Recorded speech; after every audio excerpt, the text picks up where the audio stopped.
Hi, my name's Lee Matthews and I'm a physiotherapist, and this is Pilates, Rehab, Relax. This is part of our 5 gentle exercises series, and I'm going to do these today on a gym ball. So before we go any further, don't forget to click like and subscribe to the channel for all of our latest content. Now, the 5 basic exercises series is a nice entry point for people looking to start to do some very gentle exercise, to start to engage with Pilates before they progress on to doing a full gentle class. It's a nice starting point, but what I would say with the gym ball is it's quite an unstable thing to sit on.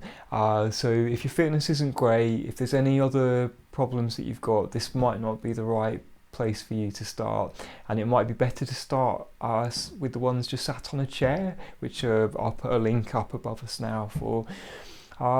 With the gym ball, they look great, they're a lot of fun, but you need to make sure you've got a clear space around you. If you've never used one before and there's any uncertainty, number one, do it when there's somebody else around that could help you if need be.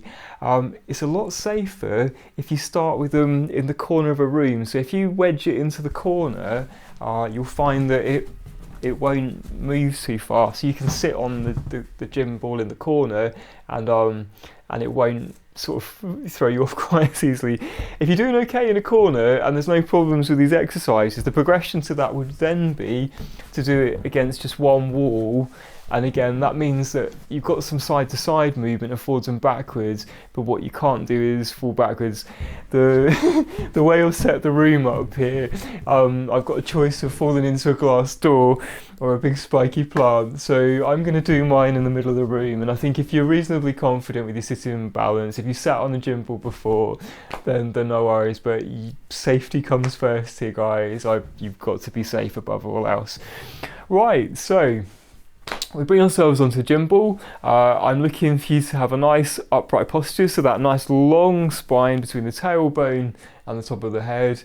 I've got my nice wide collarbones there as well, and I'm looking for a nice neutral position with my hips there. My pelvis is what we call centered, so I'm not slouching, I'm not bolt upright, I'm in that nice middle position where I've got a soft curve to the back there, yeah? So your feet should be ideally about hip width apart. What you find is that the closer your feet are in together, the more unsteady the ball will be, and the wider apart they are, the more base of support. So again, if you're not doing very good with your balance, maybe start with your legs nice and wide there, yeah? So the first exercise that we do with our 5 gentle exercises is engaging that core muscle. So if you find your tummy button and just drop your hands just a little bit either side of it there, so I'll turn around slightly, and that soft fleshy bit of your tummy, no matter how big or small your tummy is, you've got these muscles there, yeah, but they just can get weak sometimes. So if I go to cough, you feel that muscle just goes firm under your fingers roughly, and if you laugh, if you laugh, you'll find that you engage it too. So what we're looking for is a gentle contraction of this muscle. So if me pulling that in as tight as I can is 100%, what I'm looking for is a 60% contraction, yeah? So I just draw that in and engage that muscle, and we hold 5 seconds and relax again. So if you found that was easy with the legs really wide apart, just bring them into the hip width apart. And again, we keep ourselves in a nice upright position. We draw that tummy button in towards the spine and hold 1, 2, 3, 4, 5, and then relax. And again, we draw in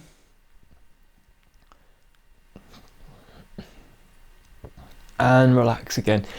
So this muscle is a really important group of muscles. There's several muscles there, and it's part of a corset of muscle that supports our back. So when we've had surgery, when we've had pain for any length of time, if we've just generally deconditioned, if we've got wear and tear changes, all of these things can make these muscles a little bit weak around here. So by strengthening it, by training this muscle, you can actually improve the symptoms you get with some of those conditions there. You can improve your level of ability to do your daily tasks. So it's well worth doing. We're going to now move on with what we've just done and engage those muscles with all the following exercises as well. And I'd say don't just limit it to these exercises. You know, next time you go to pick up the laundry basket, or if you're carrying some shopping, you know, you can engage those muscles and it will help your back. It will help to support you. And, you know, don't be afraid to do these exercises when you're, you know, waiting at the traffic lights, you know, or if you're sat down on the computer or waiting for the phone to ring. You know, any opportunity where you're sitting, you can do this exercise. Right, so what we're going to now do is engage those muscles and do a pelvic tilt. So sat on a normal chair, what we would do with the pelvic tilt is just drop into a slouch and then come back up and then go bolt upright. So if you can see my back there again, so if I drop into a slouch, I curve my back in the opposite direction to the normal curve of the spine, and then back up, I go into that nice centered position. And then if I overcorrect like a sergeant major, I've kind of gone a bit too far and over accentuated the curve of the back there. So what we can do on the gym ball, we can use the ball itself to go into such. So what I can do is I can drop into a big slouch there on that ball. And then if I roll the ball underneath me, and then I come back into that sergeant major position. So let's do 5 of those and we can engage that muscle as we go. So there we go, into the slouch. And then bolt upright. Now again, with any of these moves, if you're stiff, you know, if you've not got much flexibility there, then just do what you can. You might only have a little baby slouch back and forwards, and that's still fine. You work to your own abilities. So just do a couple more of those. And that's exercise number 2. That's good.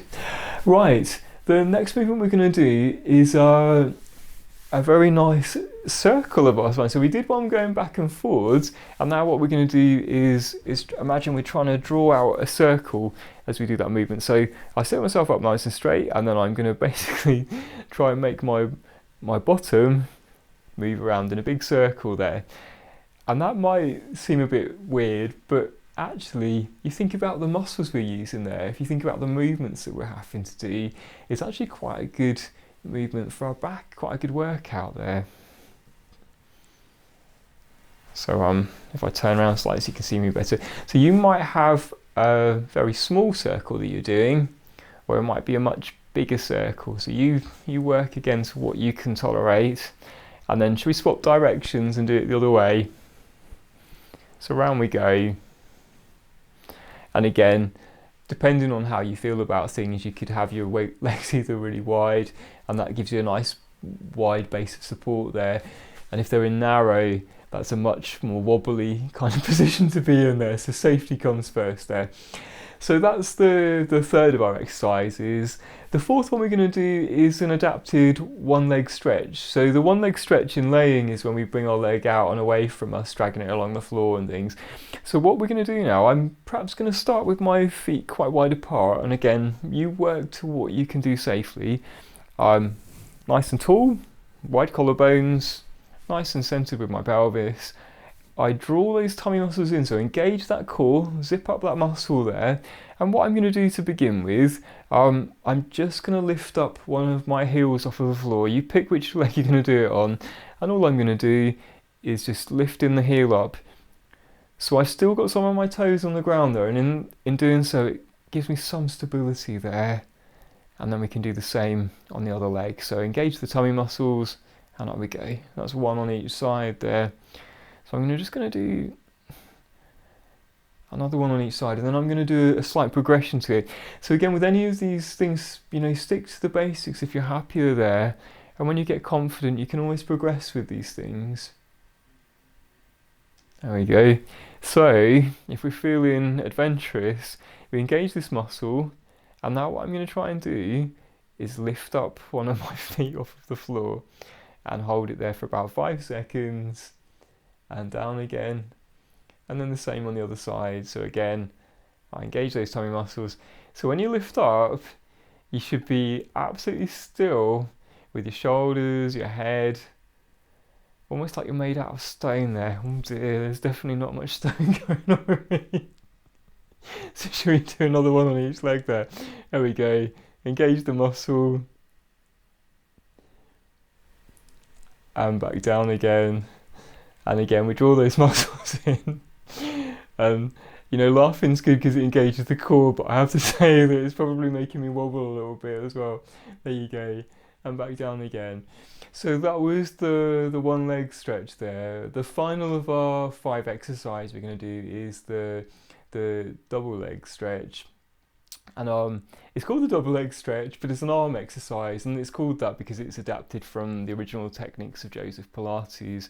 So again, I draw my tummy muscles in, I've engaged that core muscle there, and what I'm going to do on an outward breath, the arms float up to the ceiling there, yeah, and then like they're drawing around a big circle down to my knees again, and again, big breath in, and again.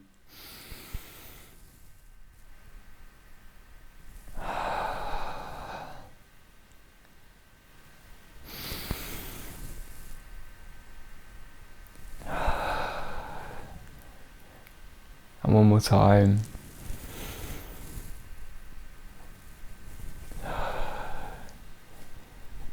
And there you go, guys. So that was your 5 exercises on a gym ball.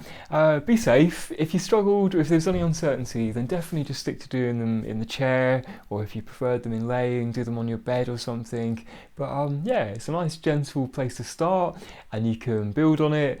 And if you felt that was easy, then I've recorded some exercise series, some classes on a gym ball. So maybe start with a really gentle class, which is about half an hour long. But if you're happy just sticking with those for the moment, then that's good too. So thanks for watching, and I look forward to seeing you soon.